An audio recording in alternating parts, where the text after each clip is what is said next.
Jim Carrey has been making people laugh for decades. But women? They do not just laugh around this man. They fold. And not just fans, actual celebrities. And honestly, we can't even blame them.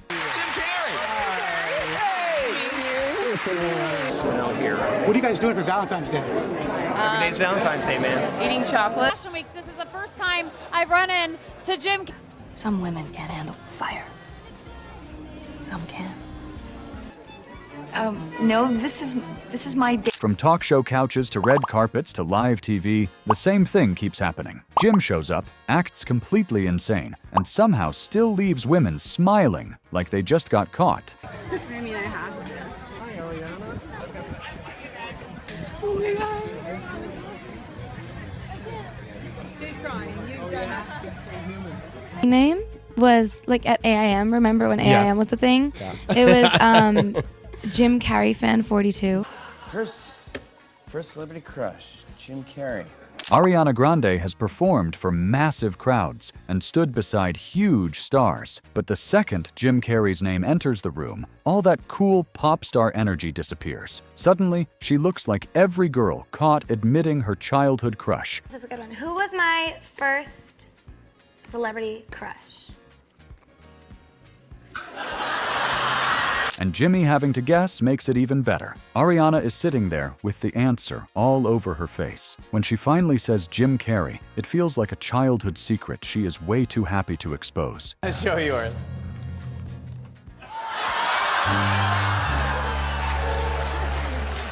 But that was the safe kind of crush. Far away, childhood, harmless. The next woman did not have that distance. She had Jim right there on the couch, and that is where things got messy.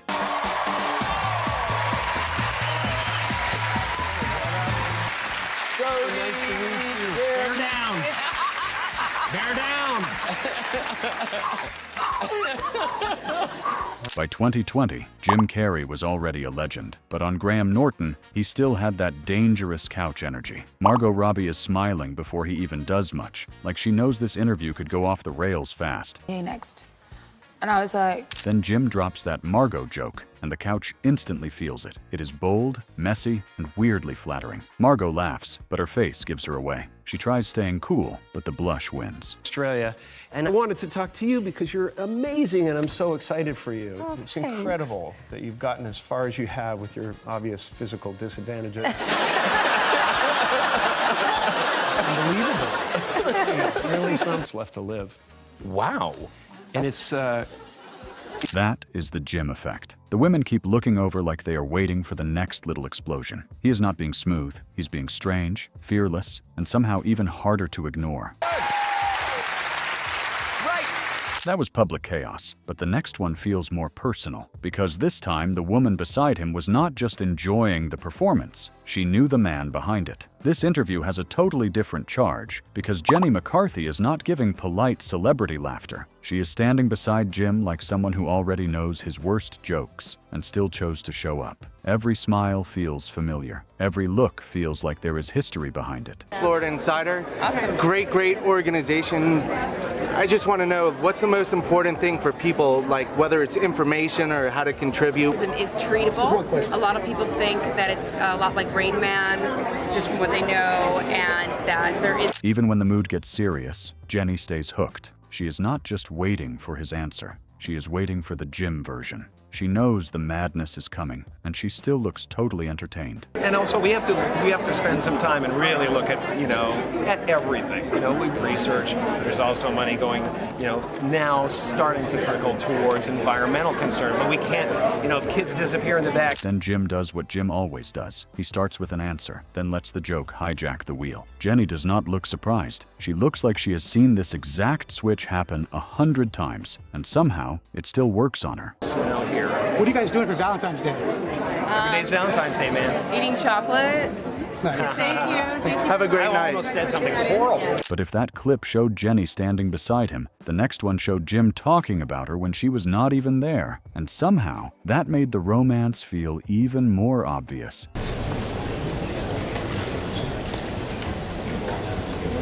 It's the one. Second set. It's a wonderful lady and much deeper than she's ever received. Here the clown mask slips a little. Jim is usually the guy turning every interview into a circus, but when Jenny comes up, he does not hide behind the joke right away. There is real warmth there. Are you a man in love?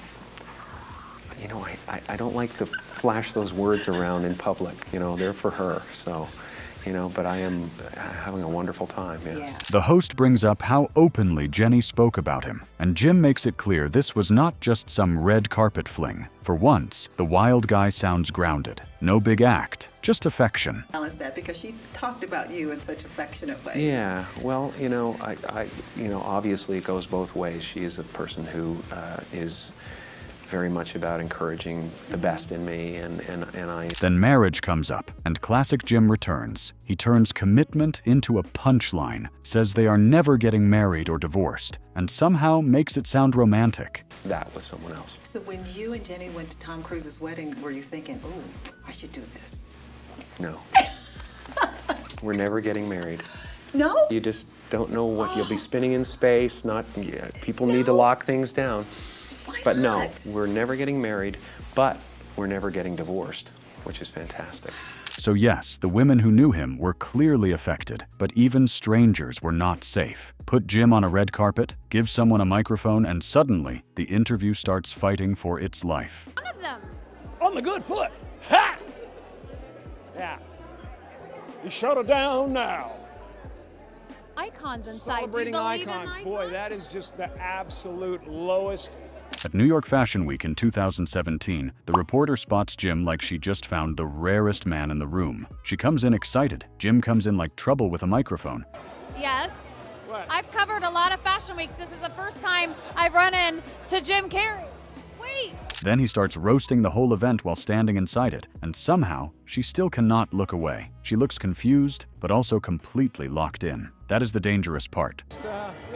There's no meaning to any of this, so I wanted to find the most meaningless thing that I could come to and join. And when she tries to bring it back to fashion, Jim refuses to behave. He stays strange, sharp, and impossible to predict. At this point, she is not interviewing him. She is trying to survive him. I don't care. But Jim, you got really dressed up for the occasion. You look good. And then he keeps going. You can feel the control slipping out of her hands, but she still wants one more answer. That is the Jim Carrey effect. Even when the moment gets awkward, people lean closer instead of backing away. Who did? There is no me. There's no you. No. We're not here. This is a dream. There's just things happening. And there are clusters of tetrahedrons moving around together. But the real trouble starts when the women who worked with him years ago begin telling the truth. Because sometimes all that laughter on set was hiding a little more than comedy. No, this is my date. Courtney Cox and Jim already had wild chemistry in Ace Ventura, but years later, she made the movie feel even messier. She did not just call him funny. She described the kind of funny that wrecks your focus. Courtney, I've never asked you this, but you were in the legendary film with Jim Carrey, Ace Ventura. And I think that gets forgotten a lot. I mean, this guy was at the height of his powers. I've never seen a performance like that. I mean, Jim Carrey to me, as an actor in a comedy, he's maybe the best there is at it, right? One time when I was about 12, I had this dream that I was being followed by a big dog with rabies. He had these really bloodshot... Oh my God. Oh my God. 3 times? I'm sorry. That's never happened to me before. I must be tired. Okay, I'm ready again. Now those scenes hit differently. They do not just feel silly anymore. They feel like there was a secret layer under the chaos. Jim was playing Ace, but he was clearly getting to Courtney too. As a male actor, he was so funny. It was just about just cracking up all the time. And when I remember when we first rehearsed, he wasn't playing that character. He wasn't like, alrighty then, or however you'd say it. He just was playing it straighter. And I thought, ooh, this is...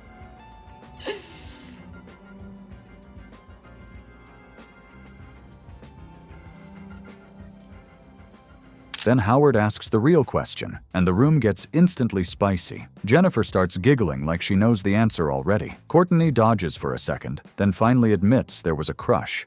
And I thought, oh my God, he's the funniest person. We became really good friends, and he definitely cracked me up the entire time. No romance between you and Jim Carrey. Huh? Oh, wait a second. Was there a romantic relationship between you and Jim Carrey on that movie? I mean, there was a crush. You are going to drop me off before you go, aren't you? No way. You shouldn't be left alone right now. It might not be safe at your apartment. What do you suggest?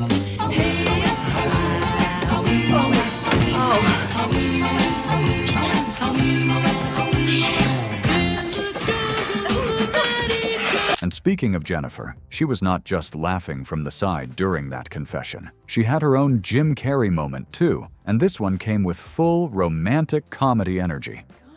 You can call me Bruce. What happened to you? You seem so...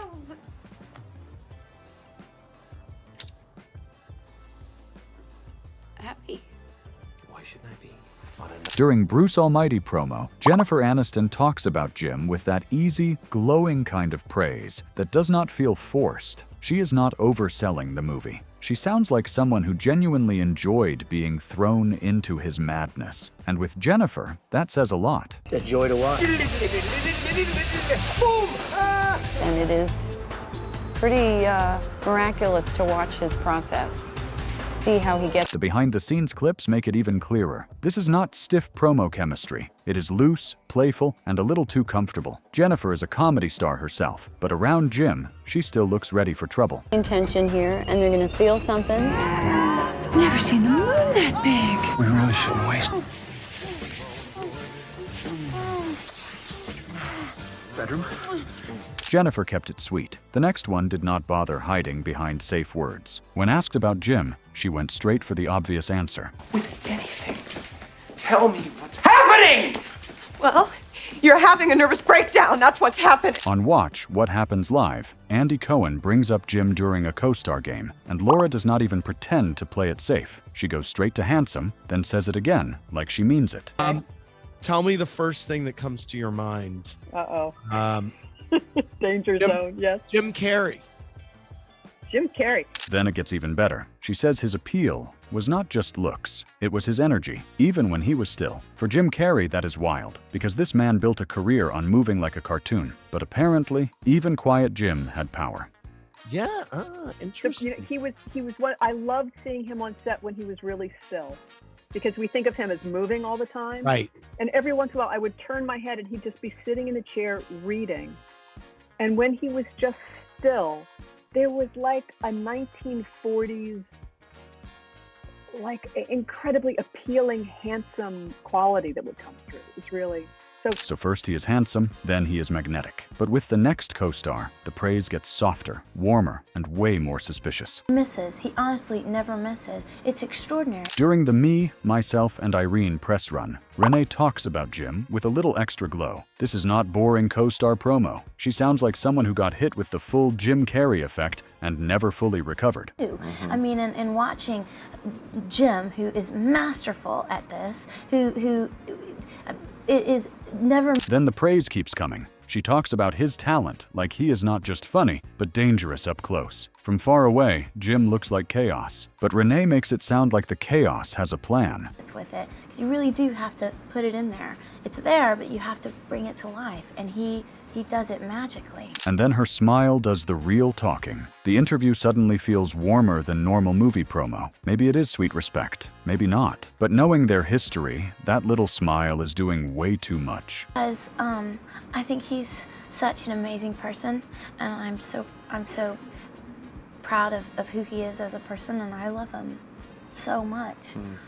That was warm. The next one is not warm. It is pure studio madness. Jim appears like a man who escaped the guest entrance, and the whole room reacts like a concert just started. Is anyone in there? It's me!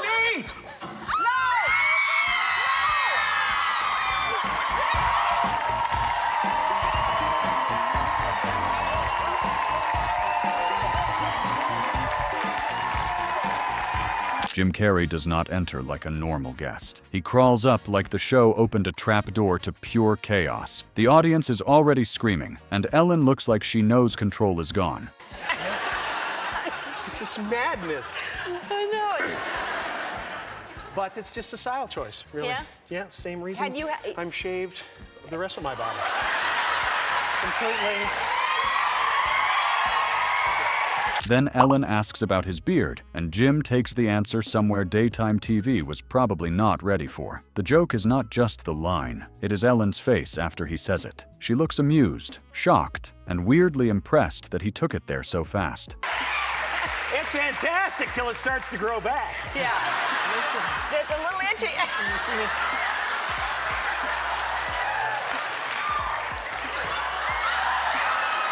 Then he stretches the bit until it turns physical. By the mind candy moment, Ellen is laughing, reaching over, and the interview feels awkward, silly, and way too flirty for a normal daytime couch. That's fair. Little mind candy for you, Ellen. Oh, sorry. But Ellen at least had a couch and a studio to contain him. At an award show, there was no safety net, just Jim, a live mic, and one very surprised presenter.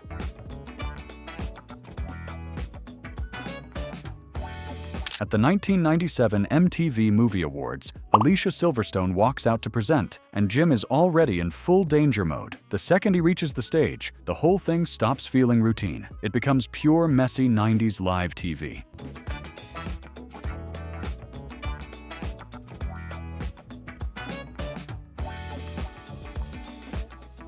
What makes it unforgettable is Alicia's reaction. She keeps smiling, keeps moving, and somehow makes the chaos feel even more unreal. The audience eats it up because with Jim near a mic, nobody knows what happens next.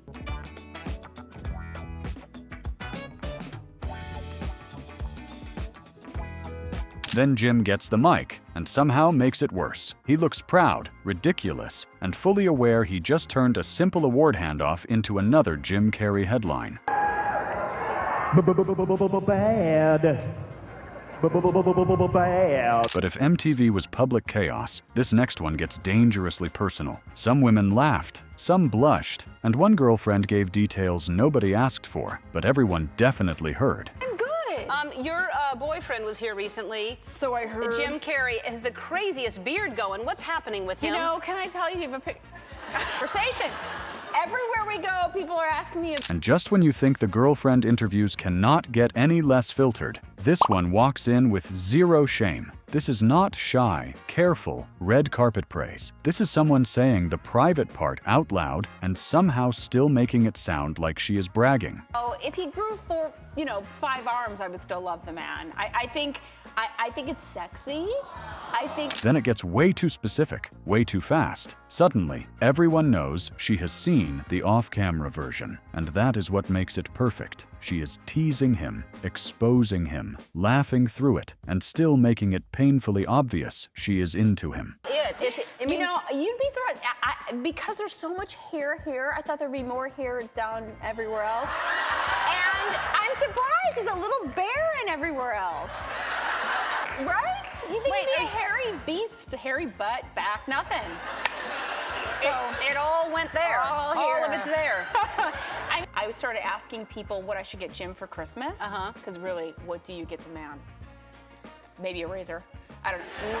And honestly, that is what makes the Jim Carrey effect so strange. He never played the smooth, mysterious heartthrob type. No low voice, no slow smile, no carefully planned charm. He came in loud, chaotic, strange, and completely himself. And somehow, that worked even harder. Maybe that is why these moments are so funny to watch back. Nobody around him seems fully prepared. Jim did not chase the room. He just walked in and made the room chase him. So who gave themselves away the most? And which Jim Carrey moment would have had you laughing, blushing, or completely losing the plot too? Drop your favorite in the comments. And if you enjoy seeing the real, awkward, and unforgettable side of Hollywood, hit like, subscribe, and stick around for the next one.